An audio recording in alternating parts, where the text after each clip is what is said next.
Today, we want to share a brief history of New Zealand's stance towards Palestine over the years. We'll start with New Zealand's position on Palestine through the United Nations. In 1974, New Zealand voted in favor of issuing an invitation to the Palestinian Liberation Organization's chairman, Yasser Arafat, to address the UN General Assembly. Later in 1988, New Zealand recognized Canberra's Palestine Information Office as an official representative office of the Palestinian Liberation Organization. This marked the official formal bilateral relations between New Zealand and Palestine.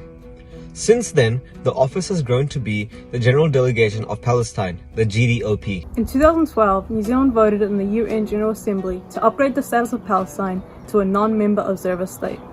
In 2016, New Zealand also co-sponsored the United Nations Security Council Resolution 2334, which addressed the illegal Israeli settlement in Palestinian territories occupied since 1967.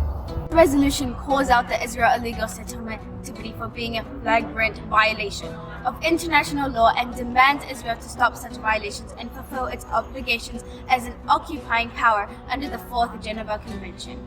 Those examples show that New Zealand has voted in favour of Palestine on numerous occasions, in contrast to the nation's traditional Anglosphere allies of Australia, Canada, the United Kingdom, and the United States. It is obvious that the New Zealand government had a consistent diplomatic approach to Palestine.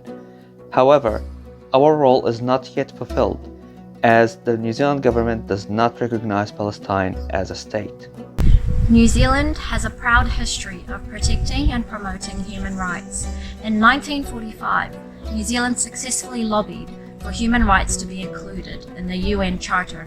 In 2019, New Zealand has issued its own International Human Rights Action Plan to make a positive impact in accordance with the Universal Declaration on Human Rights. The Universal Declaration of Human Rights, adopted by the United Nations, sets out the basic rights and freedoms that apply to all human beings. Israel runs a well-documented active record of international law transgressions and human rights abuse against the Palestinian people. How has Israel not yet been held accountable for their violations of human rights and international law? How much longer do Palestinians have to live a collateral existence under siege, unable to attain their own basic needs? Until when does New Zealand have to abandon every value we stand for?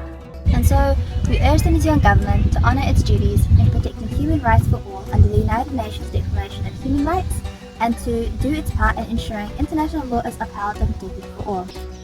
We urge you to protect the rights of Palestine and the Palestinian people to live in peace, dignity, and security. We urge you to uphold necessary accountability to the violations of international law that Palestinians face under Israeli occupation. And in saying that, what we like to proudly say is, free, free Palestine, free, free Palestine. From the river to the sea, Palestine will be free.